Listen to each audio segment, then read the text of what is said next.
بسم اللہ الرحمن الرحیم۔ جنوب ٹائم کے معزز ناظرین السلام علیکم۔ ہندوستان کے بت قدوں کو ویران کرنے والا عظیم مسلمان فاتح محمود غزنوی 968 عیسوی میں غزنی کے حاکم امیر سکتین کے ہاں پیدا ہوا۔ تین نے حکومت سنبھالی تو محمود کی عمر 10 سال تھی۔ سلطنت غزنی اس وقت صرف ایک شہر کی 4 دیواری تک محدود تھی۔ سکتین کی فتوحات کے ذریعے سلطنت کی حدود دریائے کابل کے جنوب لمگان تک پہنچ گئی۔ یہاں سے والی لاہور راجہ جے پال کی سلطنت پنجاب کی سرحدیں شروع ہوتی تھی۔ راجہ جے پال کی سلطنت جلال آباد افغانستان تک پھیلی ہوئی تھی۔ وہ سکتین کو مزید آگے بڑھنے سے روکنے کے لیے ایک لشکر جرار لے کر لمگان کی وادی میں اترا، لیکن زبردست شکست سے دوچار ہوا۔ غزنی اور پنجاب میں دشمنی کا آغاز ہو گیا۔ 20 سال حکومت کرنے کے بعد سکتین نے 998 عیسوی میں بلخ کے مقام پر وفات پائی۔ اس کی وصیت کے مطابق محمود کے بھائی اسماعیل کو جانشین بنایا گیا۔ محمود اور تیسرا بھائی نصر غزنی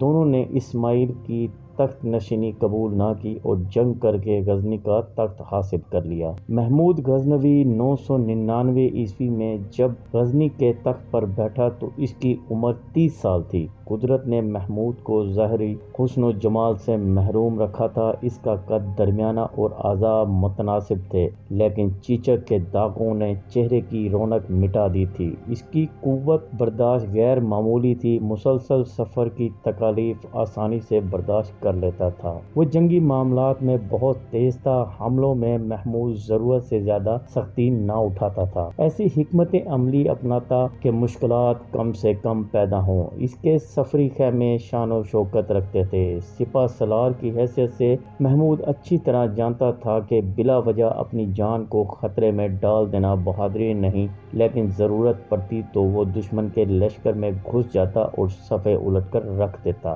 محمود کو اس کی ذہانت اور قوت عمل ہی دوسرے فاتحین سے ممتاز بناتی ہے۔ مسلمان بادشاہوں میں محمود پہلا شخص تھا جس نے سلطان کا لقب اختیار کیا۔ 999 کے آخر میں خلیفہ بغداد نے اسے یمین الدولت کا خطاب عطا کیا۔ اس طرح محمود براہ راست خلیفہ کا ماتحت تصور کیا جانے لگا۔ اس نے ہندوؤں کے خلاف ہر سال جہاد کرنے اور ہندوستان کے بت قدوں میں اسلام کی روشنی پہنچانے کا عہد کیا۔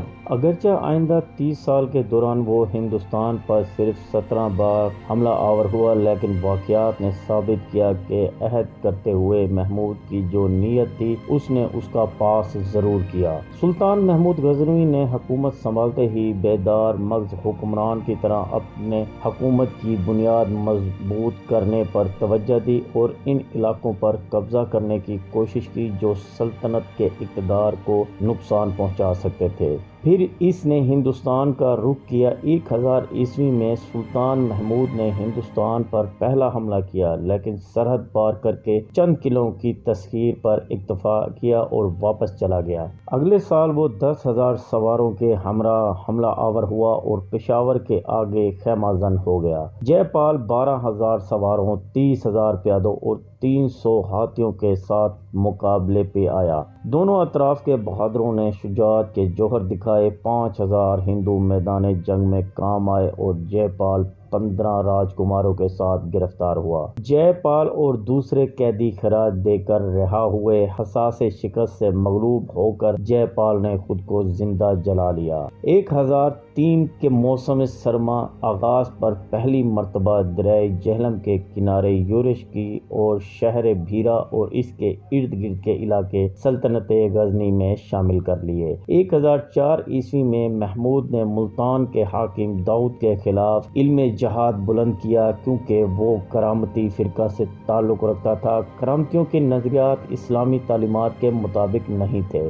داؤد نے گھبرا کر جے پال کے بیٹے انند پال سے مدد مانگی۔ انند پال نے محمود کا راستہ روکنا چاہا، لیکن شکست سے دوچار ہوا اور چناب کی طرف بھاگ گیا۔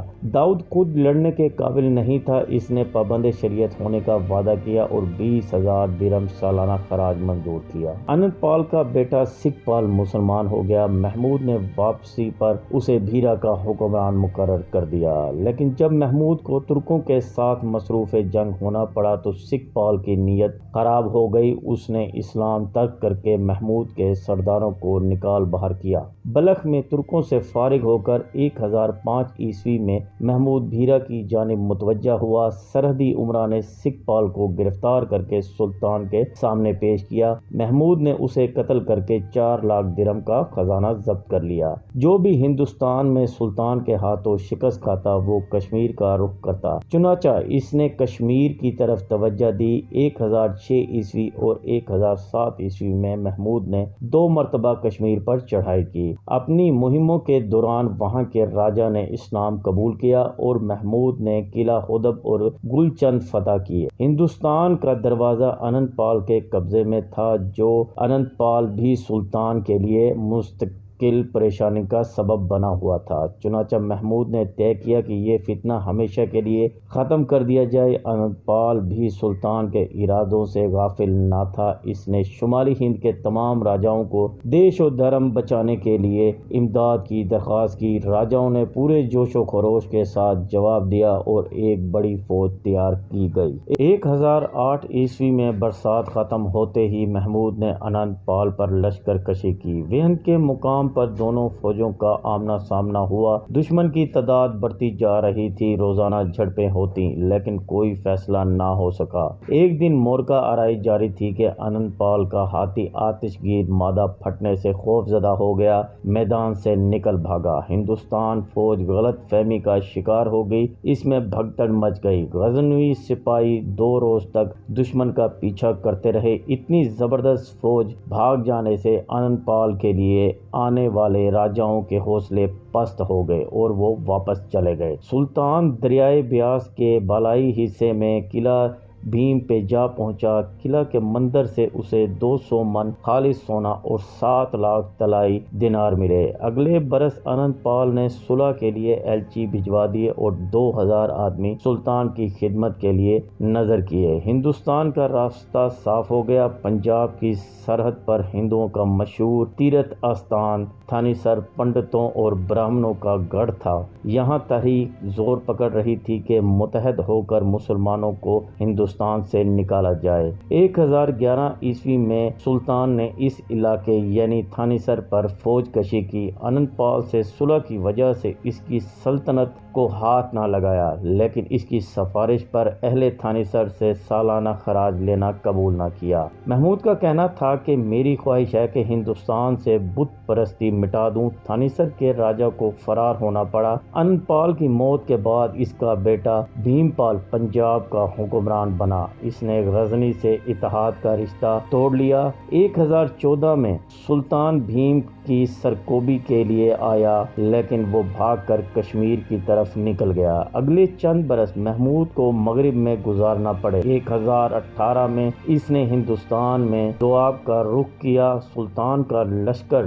جنگلوں کو کاٹتا پنجاب کے دریا عبور کرتا ہوا 2 دسمبر کو جمنا پار بلند شہر پر حملہ آور ہوا۔ علاقے کا راجا ہری دت اپنے 10,000 آدمیوں کو لے کر شہر سے باہر آیا، بت پرستی سے توبہ کی اور اسلام قبول کر لیا۔ جمنا کے دوسرے کنارے پر متھرا سے چند کوس کے فاصلے پر بندرا بند تھا۔ یہاں کے 7 قلعے آسمان سے باتیں کرتے تھے، مگر تمام علاقہ بہت بزدل ثابت ہوا۔ محمود کی آہٹ پاتے ہی متھرا اور بندرا بند کے راجا بھاگ گئے۔ اسی مہم میں محمود نے کنوج، آسنی اور سردہ کے شہر بھی زیر کیے۔ 1020 میں سلطان محمود نے کلنجر پر حملہ کیا۔ کلنجر کا راجا رائے نند 36,000 سوار، 50,000 پیادے اور 640 ہاتھی لے کر محمود کے سامنے آیا۔ دونوں فوجوں میں زبردست مورکا آرائی ہوئی، لیکن انجام کار رائے نند کو میدان چھوڑنا پڑا۔ اگلے سال محمود نے اپنے محبوب غلام ایاز کو پنجاب کا حاکم مقرر کیا، خود گوالیار پر حملہ آور ہوا۔ واپسی پر اسے مزید 2 سال وسطی ایشیا میں مصروف رہنا پڑا۔ 1025 میں اس نے سومناتھ کی مہم کا آغاز کیا۔ سومناتھ کا مندر ہندوؤں کے لیے انتہائی متبرک اور مقدس تھا۔ 1000 برہمن وہاں دن رات پوجا پاٹ میں مصروف رہتے تھے۔ 10,000 گاؤں اس کے لیے وقف تھے۔ مندر میں 100 من وزنی سونے کی زنجیر تھی جس میں گھنٹیاں آویزاں تھی۔ سومناتھ کا بت جس حجرے میں تھا وہاں روشنی کا گزر نہ تھا۔ قندیلوں میں جواہر دالماس جڑے ہوئے تھے اور ان کی جگمگاہٹ سے روشنی ہوتی تھی۔ محمود کی شہرت کو سومناتھ پہ حملے نے 4 چاند لگا دیے۔ یہ مہم اس کی فوجی قابلیت اور ذہانت کا بہترین کارنامہ تھا۔ اب تک دھاوے زرخیز علاقوں میں ہوئے تھے جہاں اناج کی کثرت تھی اور دوران سفر انسانوں اور جانوروں کے لیے خوراک کی کمی نہ ہوتی تھی۔ محمود کی زندگی میں یہ سب سے پہلا اور آخری موقع تھا۔ اس نے موسم کی سختی دیکھی اور نہ راجپوتانے کے ریگستانوں کے خطرات۔ وسط رمضان میں وہ ملتان میں وارد ہوا۔ وہاں پہنچ کر اس نے راجپوتانے کے ریگستانوں سے گزرنے کی تیاریاں کی۔ لشکروں کو حکم دیا کہ ہر شخص کئی دن کا کھانا اور پانی اپنے ساتھ رکھے۔ 30,000 اونٹوں پر سامان رست لادا گیا۔ اس اہتمام کے ساتھ سلطان نے اجمیر کا رخ کیا۔ وہاں کا راجہ پہلے ہی سے جان بچا کر بھاگ گیا۔ محمود کے راستے میں جتنے بھی قلعے اور شہر ملے وہاں یہی واقعہ پیش آیا۔ محمود کی ہیبت ہر طرف چھائی ہوئی تھی۔ گجرات کے پایا تخت انہلواڑہ کو بھی کسی نے بچانے کی کوشش نہ کی۔ محمود نے شہر سے ضرورت کا سامان لیا اور دریا کے کنارے چلتا ہوا جنوری کے دوسرے ہفتے میں سومناتھ پہنچ گیا۔ قلعہ سومناتھ کی برجیاں آسمان سے باتیں کرتی تھی اور مضبوط قلعہ ناقابل تسخیر دکھائی دیتا تھا۔ ہندو محمود کی فوج کو دیکھنے کے لیے فصیل پر چڑھ گئے اور چیخ کر مسلمانوں سے کہنے لگے، سومناتھ دیوتا تمہیں اس لیے یہاں لایا کہ جو مندر تم نے توڑے ہیں ان کی پاداش میں تمہیں نیست و نابود کر دے۔ جمعہ کے روز جنگ کا آغاز ہوا۔ غزنوی سپاہی نے فصیل پر سیڑھیاں لگا کر چڑھنا چاہا۔ ہندو انہیں گراتے رہے۔ سارا دن اسی جدوجہد میں گزرا۔ ہفتہ کے روز فصیل پر قبضہ کر کے محمود شہر میں داخل ہوا۔ ہندوؤں کا ایک دستہ سومناتھ دیوتا کے بت سے لپٹ کر رخصت ہوتا اور مقابلے پر آ جاتا۔ مندر کے دروازے پر خون کی ندیاں بہہ نکلی۔ 2 ٹوک فیصلہ نہ ہو سکا اور رات کی تاریکی نے پردہ ڈال دیا۔ محمود اپنی لشکرگاہ کو واپس آ گیا۔ ہندوؤں کو چاروں طرف سے برابر کمک مل رہی تھی جبکہ مسلمانوں کی قوت لحظہ بہ لحظہ گھٹ رہی تھی۔ محمود کے اوسان خطا ہو رہے تھے۔ محمود نے اس کٹھن گھڑی میں شیخ ابو الحسن خرقانی کا جبہ ہاتھوں میں لے کر خوش و خضوع کے ساتھ خدا سے کامیابی کی دعا مانگی اور پھر دھاوا بول دیا۔ تقدیر جو ہر وقت محمود کے ہم رکاب رہتی تھی پھر آگے آئی۔ محمود دشمنوں کی صفوں کو چیرتا ہوا اس پار نکل گیا۔ ہندوؤں کے پاؤں اکھڑنے لگے۔ آن کی آن میں سومناتھ دیوتا کی قسمت کا فیصلہ ہو گیا۔ قلعہ والوں نے ڈر کے مارے دروازے کھول دیے۔ مندر قلعے کے اندر تھا۔ محمود مندر میں داخل ہوا۔ اس کے ہاتھ اس قدر دولت آئی کہ آج تک لوگوں کی زبانوں پر افسانے ہیں۔ پجاریوں نے کثیر رقم بطور فدیہ دینا چاہی لیکن محمود نے قبول نہ کی۔ وہ بت شکن کی بجائے بت فروش نہیں کہلانا چاہتا تھا۔ سلطان محمود نے گجرات کی حکومت سابقہ حکمران خاندان کے ایک فرد دیوسر کے سپرد کی اور خود واپسی کی راہ لی۔ واپسی پر اس نے راجپوتانے کی بجائے سندھ کا راستہ اختیار کیا۔ سومناتھ کا ایک پجاری لشکر کی راہبری کر رہا تھا۔ اس نے جان بوجھ کر لشکر کو ریگستان میں بھٹکا دیا۔ سلطان محمود کا آخری زمانہ مغربی علاقوں میں جنگ و جدل میں گزرا۔ 30 اپریل 1030 کو 40 سال کی لگاتار مہموں کے بعد وہ 63 برس کی عمر میں وفات پا گیا۔ سلطان محمود ایک نفیس اور مہذب انسان تھا۔ جنگ و جدل